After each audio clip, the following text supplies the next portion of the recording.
ఎందుకంటే అది ఎవరి పార్టీ వాళ్ళు చెప్పుకోవాలి, నాకు తెలియదు, ప్రామిస్గా చెప్తున్నాను. ఇంకా నాకు మోసం చేయాల్సిన అవసరం లేదు.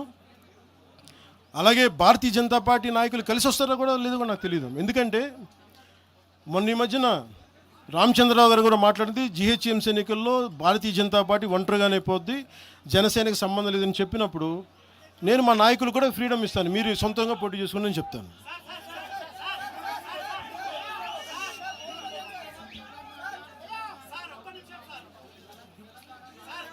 సార్ ఒకసారి దయచేసి ఒక సైలెన్స్ సార్. ఒక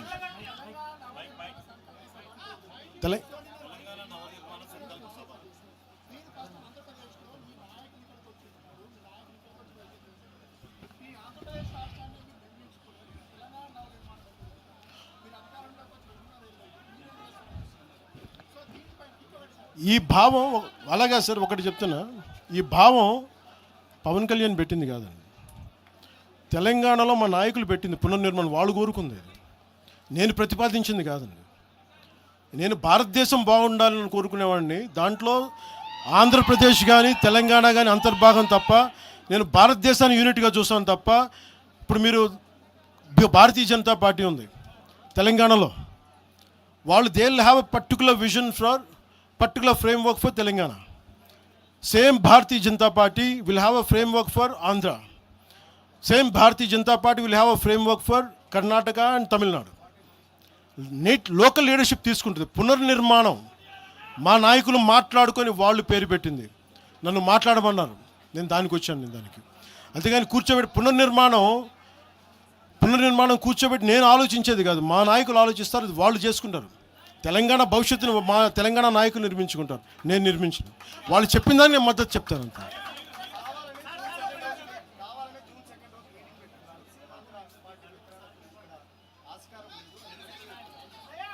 అప్పుడు మీరు భారతీయ జనతా పార్టీ ఏంటి, మీరు కూర్చోబెట్టి నార్త్ ఇండియన్ పార్టీ అంటారా? ఇప్పుడు ఇదే ఇలా మాట్లాడాలంటే మరి తెలంగాణ రాష్ట్ర సమితి నుంచి భారత రాష్ట్ర సమితి ఎందుకైందండి?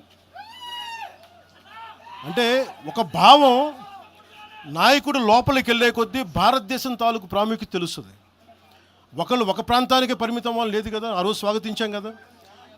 నేనున్న మంగళగిరి పక్కనే గుంటూరులో బీఆర్ఎస్ కార్యాలయం ఉంటుంది. వాళ్ళకి ఏం చెప్తారు మీరు?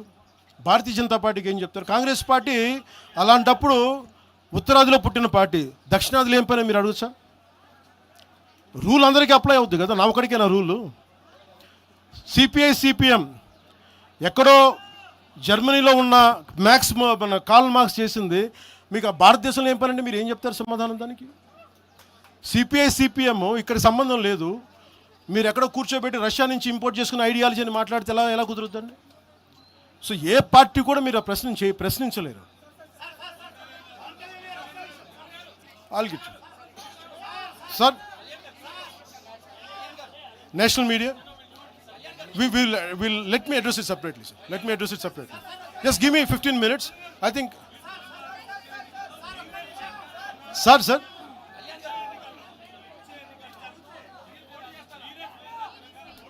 నేను మీరు ఈ మాట అడుగుతున్నారు కాబట్టి నేను చెప్తున్నాను సార్. 2014లో మల్కేజ్గిరిలో ఆ రోజు ఎన్డీఏ కూటమి అభ్యర్థిగా ఎంపీగా పోటీ చేసే అవకాశం నాకు ఉండింది. ఆ రోజున నేనేమనుకున్నానంటే, నాకు పోటీ చేసి ఎంపీ అవ్వాలనుకుంటే కూడా తెలంగాణ నిర్మాణానికి మేమేం సహాయం చేయగలం ఆలోచించాను తప్ప, నాకు తెలంగాణలో పోటీ చేసే, నిజంగా చెప్పాలంటే నాకు ఆలోచన, నాకు తెలంగాణ బాగుపడాలని కోరుకున్నాను కానీ నాకు తెలంగాణ నుంచి పదవులు కావాలని కానీ నేనేం కోరుకోవట్లేదు. మా వాళ్ళు గెలిస్తే చాలు, దానికి అదే కోటి దండాలు దానికి.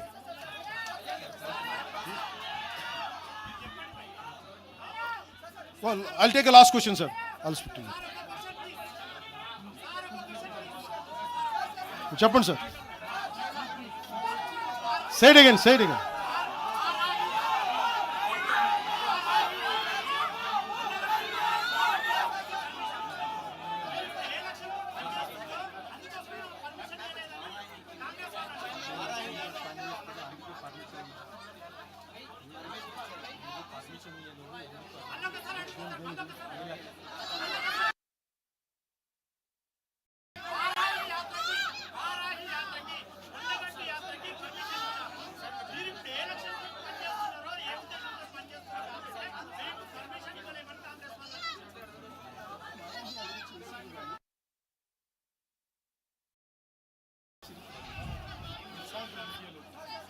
అది మీరు కాంగ్రెస్ నాయకులను అడగాల్సిన ప్రశ్న సార్.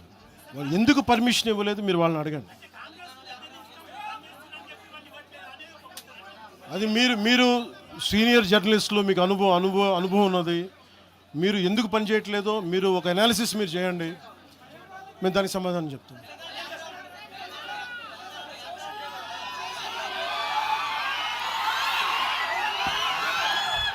లాస్ట్ తీసుకో.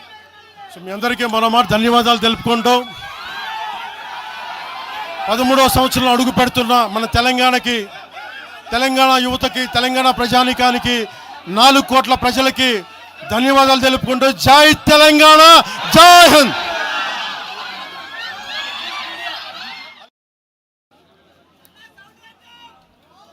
మీ